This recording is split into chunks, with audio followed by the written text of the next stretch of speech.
Well, folks, I'm here on assignment. Reverend Bob asked me to share some of my memories about the Unity Truth Center and its teachings, and what you now know of Unity of Indianapolis. For me, this is a personal trip because my folks attended a Fairfax Christian church. Can you believe that? We were in a Christian church, which was a lovely experience. My mom and dad were very busy, as you might know. Mom baked the unleavened bread for the communion, and Dad was janitor. And I'm going to tell you one thing: we loved the Sunday when people joined. We had three kids. We loved that Sunday because they brought out the baptismal. They didn't bring it out; they just opened up the curtain, and water was in there. And it was a very serious, very wonderful experience. But I'm like 5 years old, and the next thing you knew, everybody went home, and guess who had to empty the water out of the baptismal? We did, and we got to play in it. So that's sort of my beginnings. And but this young man that had come to our town to fill in when the local minister would be ready to retire. He was a student, he was just moving in to prepare for his life's work. And he always came to our house. I don't know why. We were a bunch of, with the kids and all that stuff. And he'd come to our house for Sunday dinner. Now, his name was Leon, and he was studying another discipline on the sly.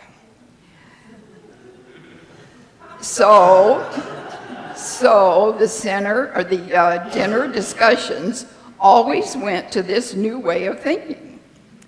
Well, when Leon suddenly left, we really didn't know why he left. Mom and Dad began looking up Unity. The year was 1929. I learned later that Charles and Myrtle Fillmore were here in Indy at that time. Of course, we knew nothing about Charles and Myrtle Fillmore. And you probably heard about how the Unity movement began. If not, you would be just fascinated totally if you would read it. The story goes that Myrtle Fillmore was quite ill, consumption they called it in those days. Charles Fillmore was a realtor, and he had a business in Kansas City, and he had a printing press in the back. Well, now printing press comes in a little later, not just yet. So they heard that Dr. E.B. Weeks was coming to Kansas City to speak on healing. And Dr. Weeks was a student of Emma Curtis Hopkins and had graduated from her course at the Metaphysical College in Chicago. Well, Myrtle was resigned that she'd been chosen to carry out the family illness. So the ever-curious Charles took Myrtle to hear Dr. Weeks, who was a trained mental scientist. Now, at this meeting, we think things happen by just because, but they happen because, not just because, but because you need to be there. Dr. Weeks made a statement that resounded in Myrtle's whole body. And I'm going to quote, maybe you'll remember it. As a child of God, you do not inherit sickness. Can you just feel how that resounded, hit her system? She's going, oh, I don't have to do it. She thought she had to carry on the sickness for the family because they thought it went through generation after generation. And so this began something in her mind. We're people of mind. It began something in her mind. And within 2 years, she was totally free of the belief. These simple phrases, wrong page, or two, where's two?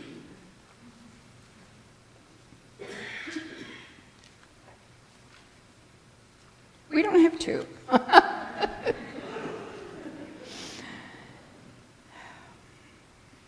Anyway, the phrases that she heard served to build her consciousness of belief that she was not to inherit this illness. And in no time at all, neighbors were watching, and they thought, what's going on here? And they began asking, and as they asked and was told, she would share with her thoughts that God is a loving God and does not bring illness to individuals, and just gave these lessons as they came through her. They didn't come to her because nobody was teaching it to her at the time. They came through her. And gradually, they would tell other people, neighbors would tell, it kind of went out like this. When you pour syrup on a piece of toast, how it just kind of goes, wiggle, wiggle, wiggle, wiggle all the way out. Well, this is what happened, and the next thing you know, they were writing tracts, they called them then, little pamphlets, in the back of Charles's real estate office, because he had a printing press, which was really cool. God knew that, didn't he? And they would make these tracts and send them out. And that's how we all began. You look around here right now, and we think, wow, look at the unity movement. Look, it's worldwide. We went to a conference overseas. We went to a conference, and there were people there from 38 countries. It was amazing. And the coolest thing on these countries, you had your name bag or your name tag, and on the tag would be a polka dot, and the polka dot would tell everybody else what language you spoke. So if you met someone with a like polka dot, you could speak English to them. Otherwise, you went like this. You did all the things you could. But it was just fascinating, just fascinating. Well, that simple phrase of Myrtle Fillmore, it became the movement that we now enjoy. It formed a base belief in the mind that a loving God is always with us. Consumption was a common illness in those days, and as other people caught it and they began to understand they didn't have to have it, and they were studying these truth principles that were now being put in little pamphlets, and it grew. The movement grew. When I was in the second grade, this is what you learn as a student. When I was in the second grade, the little boy in front of me lost a nickel. Now in that time, a nickel meant a full week's milk. It was a big deal, And I looked around, and they were all accusing. He got it, you know how that goes. And all of a sudden, smart little Bettie raised her hand. I said, "Teacher, nothing is lost in spirit."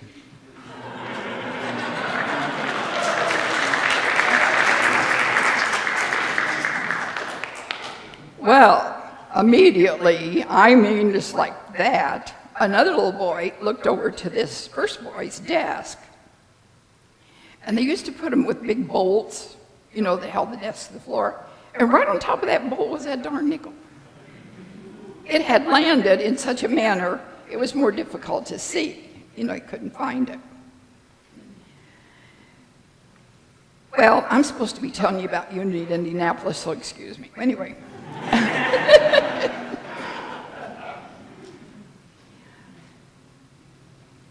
Let's see, Unity moved into a house at 15, no, that's not the right one. This is something weird. Thoughts held in mind produce after their kind. Thoughts held in mind produce after their kind. The first gathering, we'll back up, the first gathering I knew about met on the front porch of a home in Blake Street, just off of New York. You got New York on the west side there, and there's Blake Street. Right on that corner was a house. The group was about 20 or so, and the children sat with the adults and listened to the lessons and threw rocks and all that stuff, And but by winter, they had to go inside, so they went into a small factory on New York Street.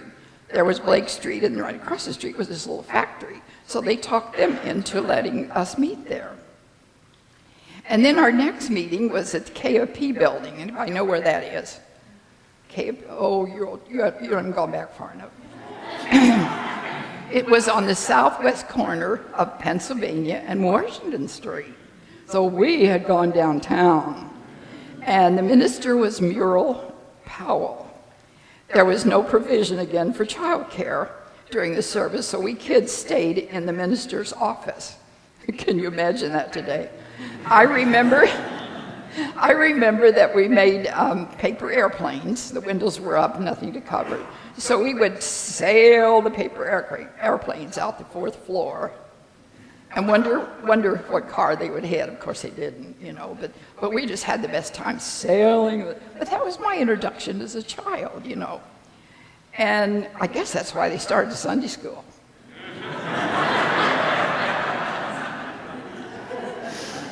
But you know what that Sunday school did? It planted seeds. It planted seeds because we were taught thoughts held in mind produce after their kind.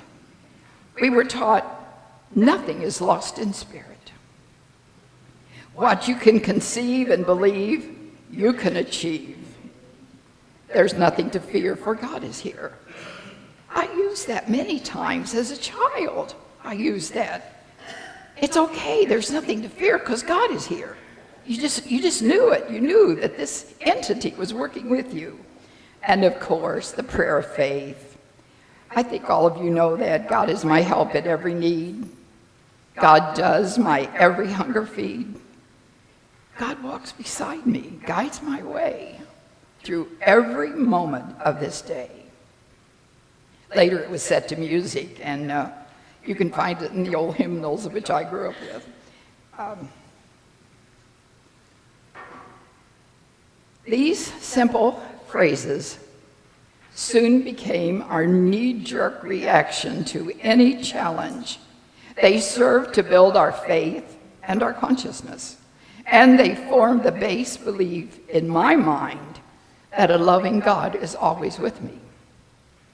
Consumption was a common illness in those days, and we learned this to cover with this illness, this common idea that God is always with me.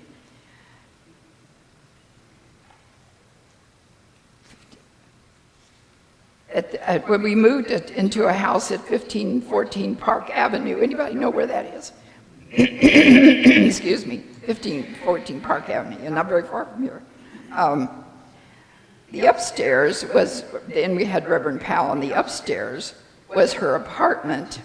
And on the street level, the walls were taken out to converted to make room for 60 people during the worship service. And the maid fixed Reverend Powell's dinner during the service. Can you imagine the aroma? We knew what she was having. The children met in the upstairs area during the hour, and during the pre-sermon, back when we're doing all this kashams up here before the talk, you know how that goes. Excuse me. Miss Powell would come up and read to us kids, read to us kids, or answer questions, or ask questions. And she was one who introduced me as a 9-year-old to the writings to Khalil Gibran. Can you imagine? It was so beautiful. It was like music to my ears, and music was the greatest thing in my life. The teens called Youth of Unity at that time. They met on the large front porch or in the winter in the basement. Our teacher had us study at length George Washington Carver. How many here know George Washington Carver? Oh, not nearly enough.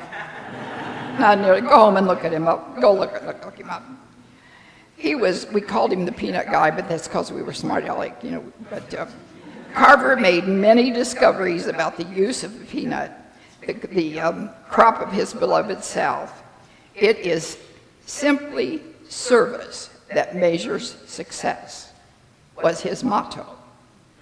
It is simply service that measures success. That's what we were being taught as teenagers. He was a deeply spiritual man who used to sit for ideas. Can you imagine what that means? We do it now. Meditate. sit in the quiet and say, speak to me, God. I'm ready, I'm open. Or he'd meditate upon a solution. He would let the Spirit within speak to him. He wouldn't meditate on the problem. Like, how am I going to fix this flat tire? He didn't do that. He meditated on the solution. Find somebody with an air pump. You know how that goes. And they would spend an evening with us. Different ones would spend an evening with us and teach us how they related the position they were doing, whether they were an attorney or whatever their position. They would relate how they worked the truth within it. Now, we're teenagers, remember. But it gives you that foundation. It gives you the principle. Well, then we all got excited because there was a wedding. Miss Powell married Mr. Douglas. Can you imagine her doing that? She brought in this really handsome guy, and we all kind of, it's really cool. And she taught us the truth, however, the truth for each other. Then World War II happened, and my boyfriend in Detroit was drafted. Now, I'd been to the annual conference. I went several times to the national conference. And so after when the war came, I decided to move there because I could make twice the money my dad made every month. And it made sense to go and send the money back home. My family needed it. And the family with whom I stayed attended the Unity in Detroit. And and the man that lived there, Mr. Beckman, oh my God, he was a violinist. Oh, he played the violin every Sunday afternoon. We put on the player piano. We sang and sang and sang, and he played the violin. It was a concert. What else could you want as a teenager? Then the war went on, and this kid, Ed, I had married, I did get married up there, and he met a girl in Australia.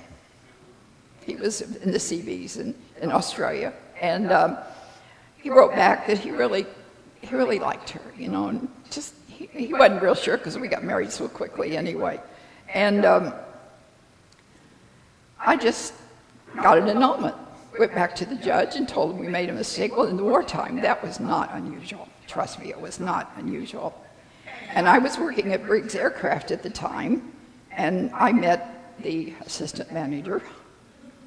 And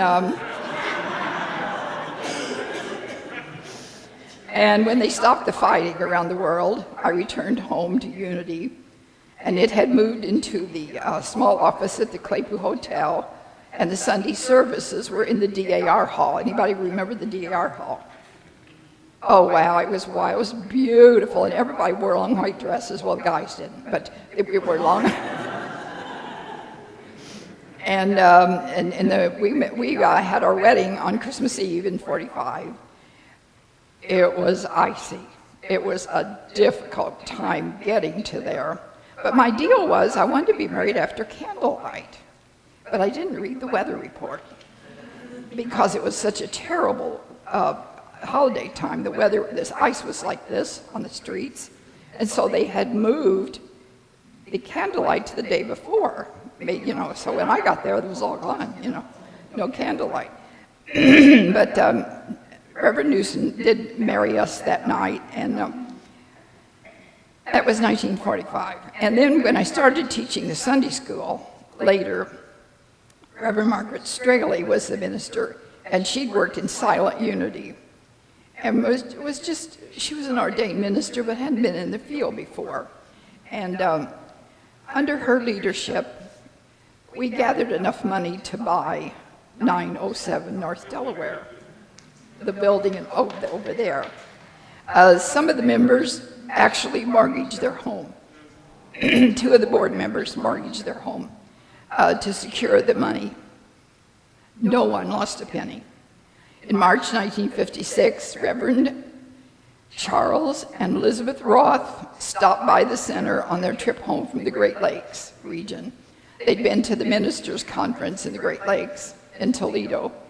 And they just decided to come through Indianapolis, you know how you just get a feeling.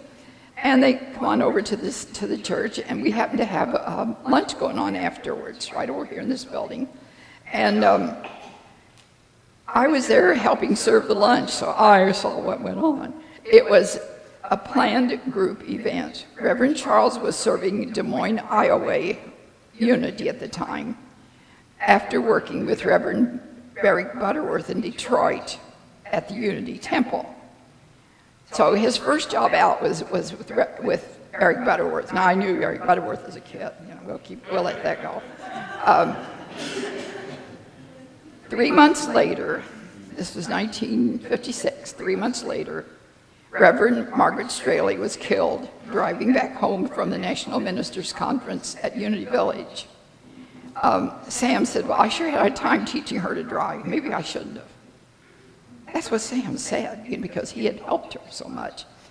But Sam immediately, now Sam is the board president, he immediately called Unity Village Placement and requested Reverend Roth to come and help in the healing and to be our leader. He was told by the placement at that time that Reverend Roth was in a ministry and that a sinner just cannot pick your leader. You just took whom they had available. But what he didn't know, that Mr. Roth, Charles Roth, had already turned in his resignation from Des Moines. As the story goes, Reverend Charles Roth and his wife Elizabeth served here until 1986. Now, Charles said about the business of growing the center, of course, that was his job, was to, like everybody, that's your job, is to grow it. And he installed right away several early voice answering machines to start a 24-hour daily dial-up prayer. You probably don't remember that started then, but it did. It started right then. He had heard about it someplace and decided to try it. He also started recording the Sunday service. Wow, who did that? And as soon as cassette production was affordable, made tapes to truth students. Knowing the message of unity would be beneficial to so many, he paid for the first years of the radio program, which started out as a 5-minute and grew into 15 on WIBC, and expanded to 14 radio stations between here and New England. The local center paid for the airtime and received a tag at the end. Each group of people that wanted to use the program would just pay for the time that they had to give their station, you know. But they could put their tag on the end.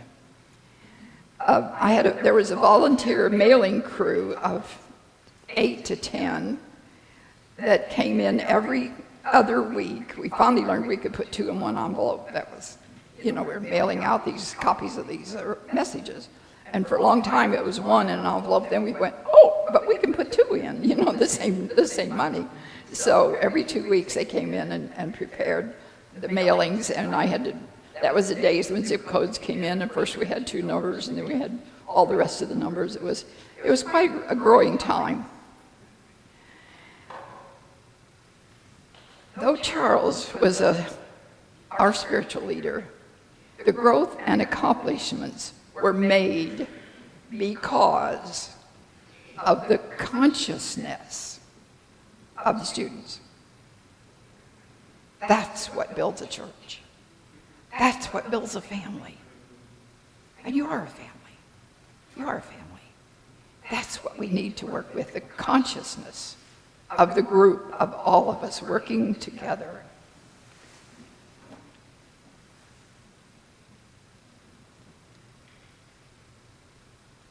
We were inclusive here at the center. We were inclusive. We didn't experience segregation or prejudice of any kind. In fact, we had nuns from St. Peter's and Paul that came to our services after we started the service at 11 a.m. so they could get here after they did what they did. I mean, we took all of that into consideration, because unity is not a one belief system. It's the belief.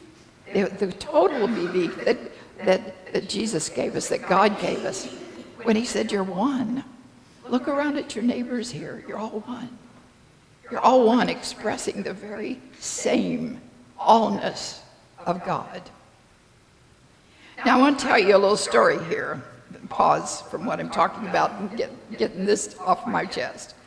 Of course, being in this location, we often had people stopping in for a handout. I worked over in the office on that side. And it was normal because we were a busy street, and people come in, they just, could I have this or that, and they wanted to hand out. And we agreed, our office staff agreed, to only offer prayer support.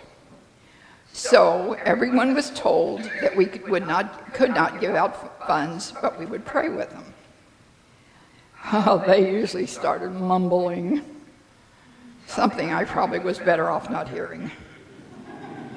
However, one day, mid-30s, a lady mid-30s stopped by and received the same answer.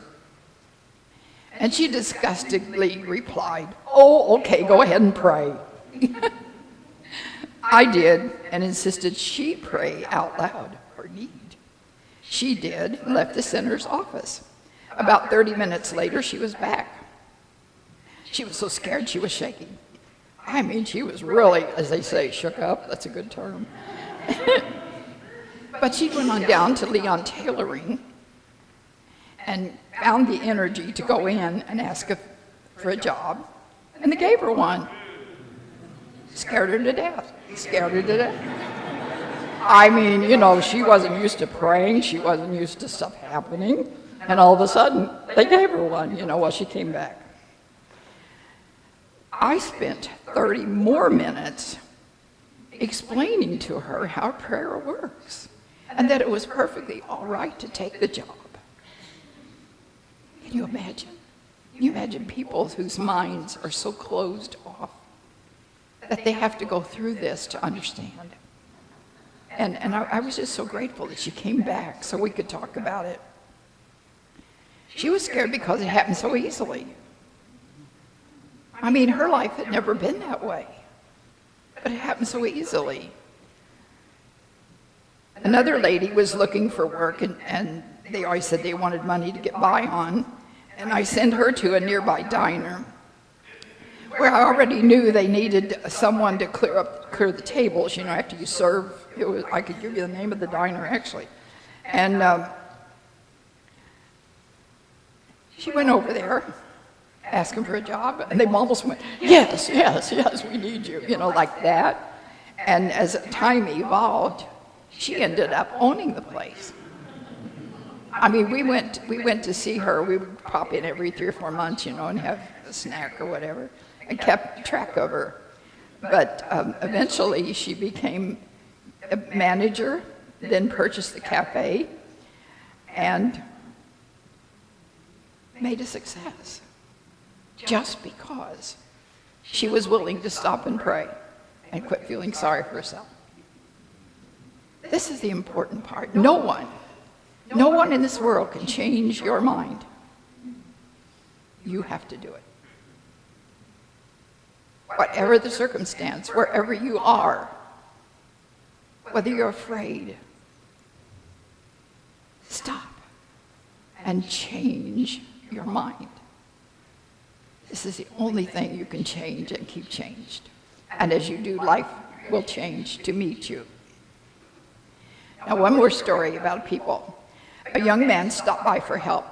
Again, they come in that door and say, can you give me some money? Or words to that effect. Well, I interviewed him as usual. His home was in another town, and he was out of money. We prayed together for direction. He was a little more receptive than most, and I offered him a small salary to keep the landscaping clear of debris, pick up the booze bottles, and help with the trash.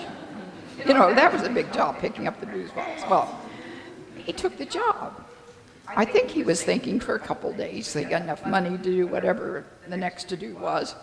And we worked well together. He stayed almost 10 years. My husband and I even drove him home one weekend to South Bend. but he just became part of the family. You know, it was just, you never know. When you meet someone, you never know what's going on in their consciousness. So you have to look for the good and let the rest go. It'll dissolve.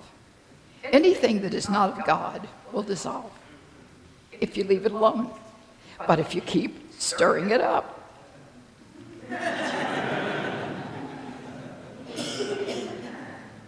Charles Roth was a curious man, much like Charles Fillmore, and often was researching the latest therapy or machine in some cases, like the biofeedback machine. We brought a biofeedback machine in here, and we worked it on each other, and then we worked it on some other people, and we found it was a little dangerous because if you're not trained, if the person doing the biofeedback is not trained, it will make it difficult because you need to be a trained person to get into somebody else's mind. So we abandoned that, only worked it here in the office. Giving loans to religious organizations was risky in 1960s, and we were wanting to build. It was time to expand, and we were turned down.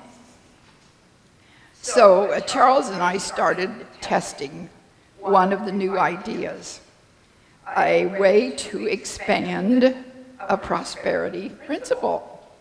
Now, did you know you could expand a prosperity principle? Law of attraction. That does it, law of attraction. In today's secret place, you go into the law of attraction. And we sat around, we thought, now how are we going to do this? And finally we came up with a tab. How many of you here know what a tab is? You see them over here, tab. Okay. And worked it for several days. Then we tried another bank. After working the tab for several days, we tried another bank, and the loan was given. Unity Truth Center purchased 2 old houses and tore them down. And in the lot where this building is sitting, you're probably sitting on the foundation of one of those houses, or, you know, it was right here.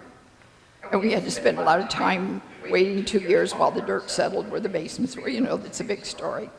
And the local grocery was right in that section too. And a real estate developer came along and built the shops next door, across the alley.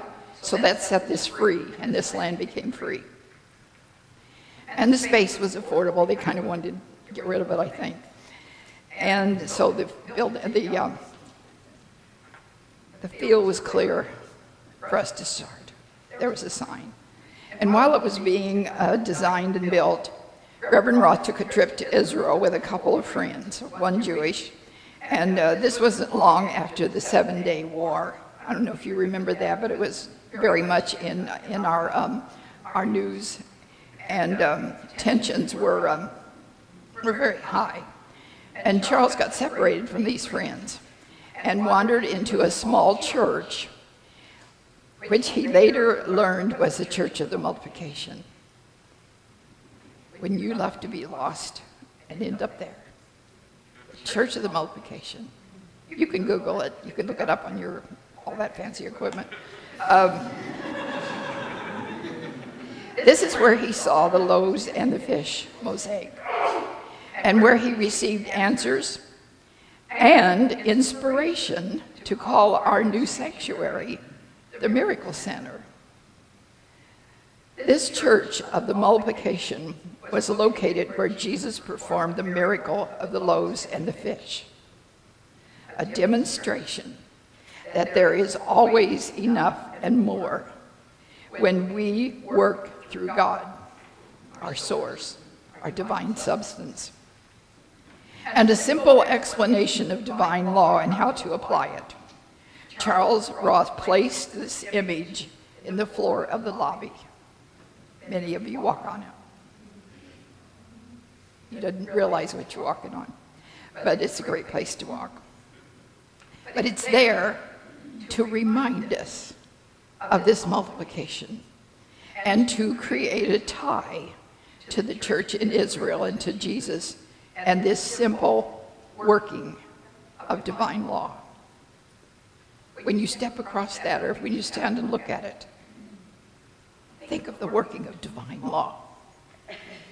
Give and you shall receive. Pressed down, running over. We prospered, paid off the loan early, delaying only to sidestep an early payment penalty they were going to charge us for paying off too soon. Our numbers kept growing, so we moved to 2 services. On few holidays, our attendance was over 500 at each. Unity Truth Center was becoming known. As part of our prosperity treatment, to pay the loan for the building, a fund called Project Unity was set up, and we came up with a little bank, a little paper bank. Anybody here remember the project banks? Somebody back here? You should come and help glue them.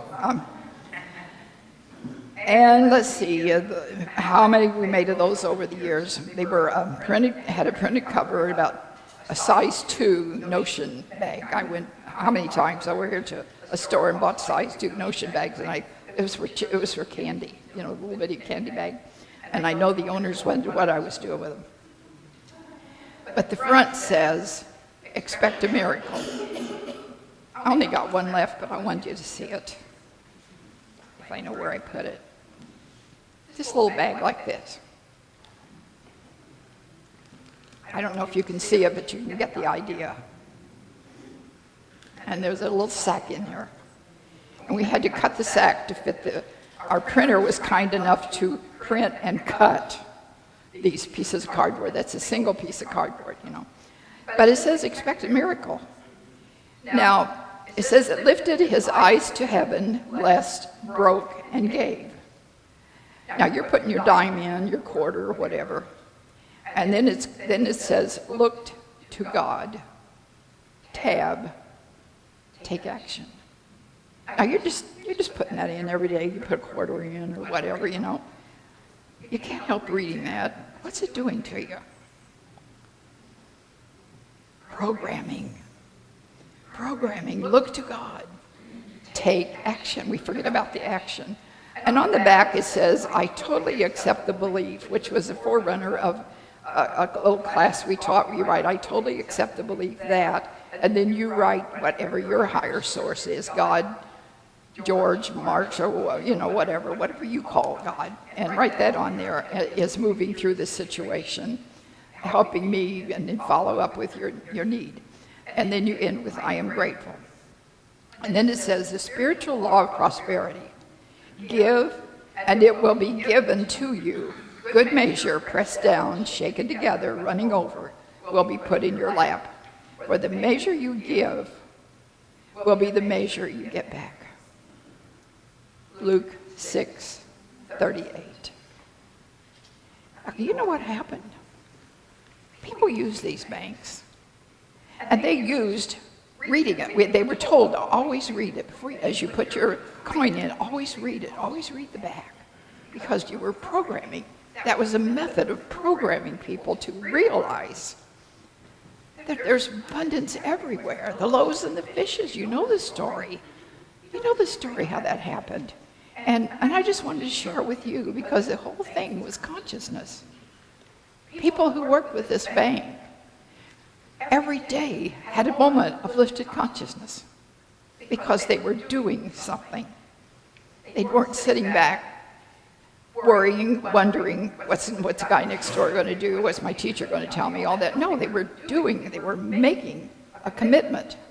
And this is the most important thing I want to leave with you. Make your commitment. Find your faith. And do it, darn it. Find your faith and do it. Now, let's see.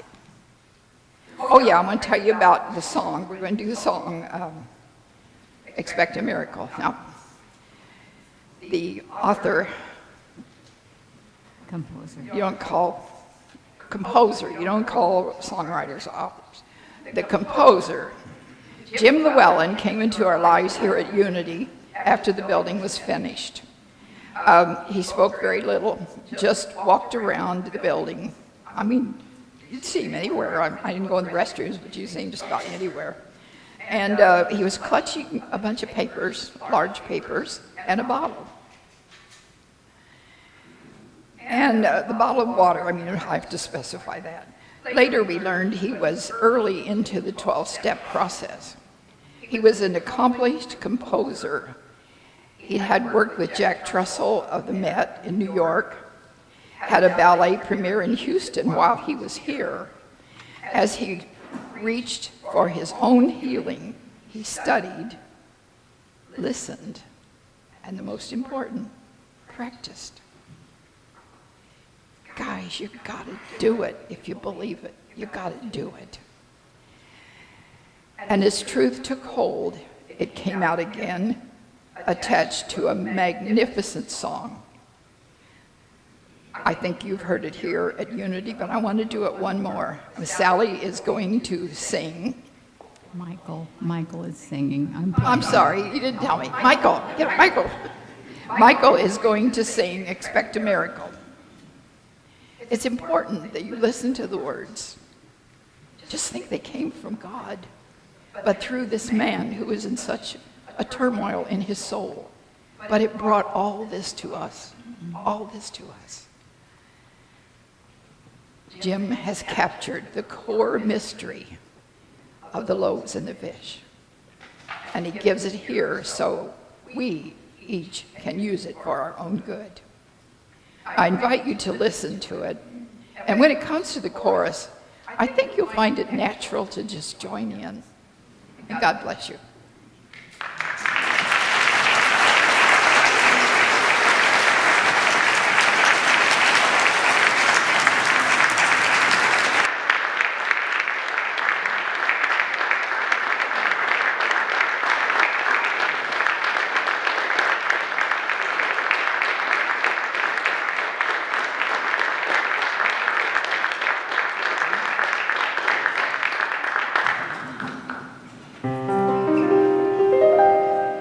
They gathered in a desert place to hear the preacher talk and see him bless and heal the sick and help the lame to walk. And when the day was over and hunger filled the air, the preacher's men drew near to him and said, "This land is bare. Send these people back to town. How can this crowd be fed?" The preacher looked at them and smiled, and then he safely said, "Expect a miracle, a miracle, a miracle.